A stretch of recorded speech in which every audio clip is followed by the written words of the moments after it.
First step, remove the front beam guard.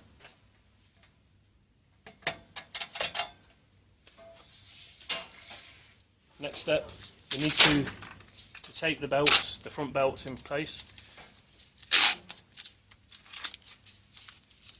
Reason for this is we're going to keep the X and Y axis belts in the same position when we take the gearbox off.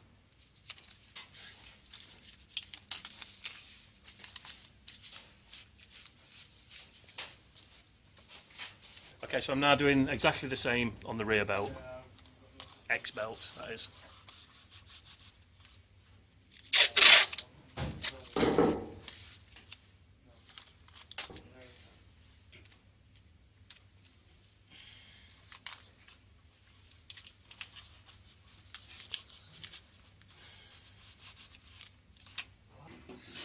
Okay, so I'm just going to unplug now the X-axis encoder motor and slave motor from the main board.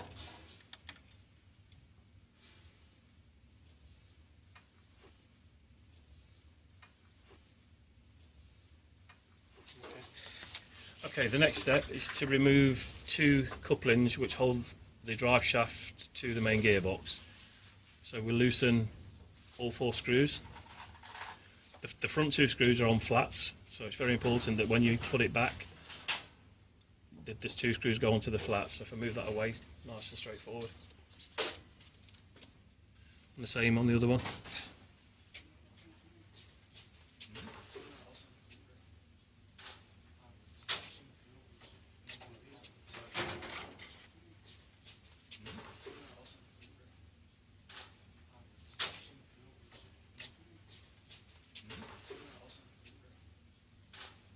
With the shafts disconnected, we now need to loosen the 4 fixing screws which hold the gearbox in place. There's 2 at the front, which I'm loosening now, and there's the same at the back also.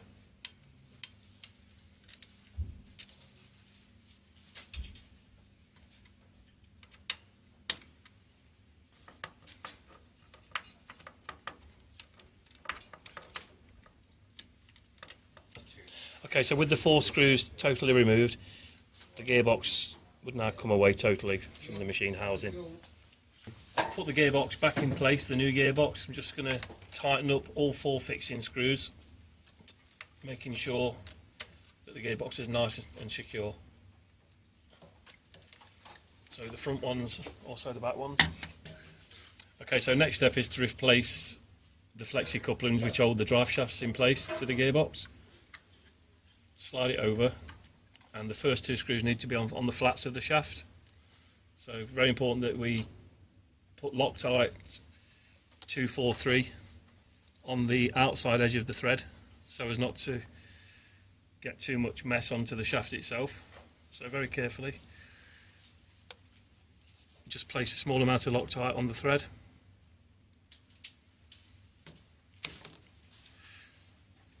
Just on the outside edge.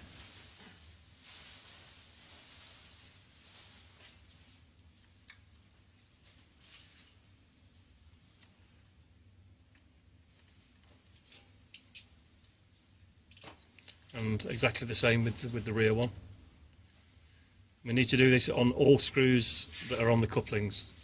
So 8 screws all need to have the Loctite on the thread to stop it vibrating loose during work.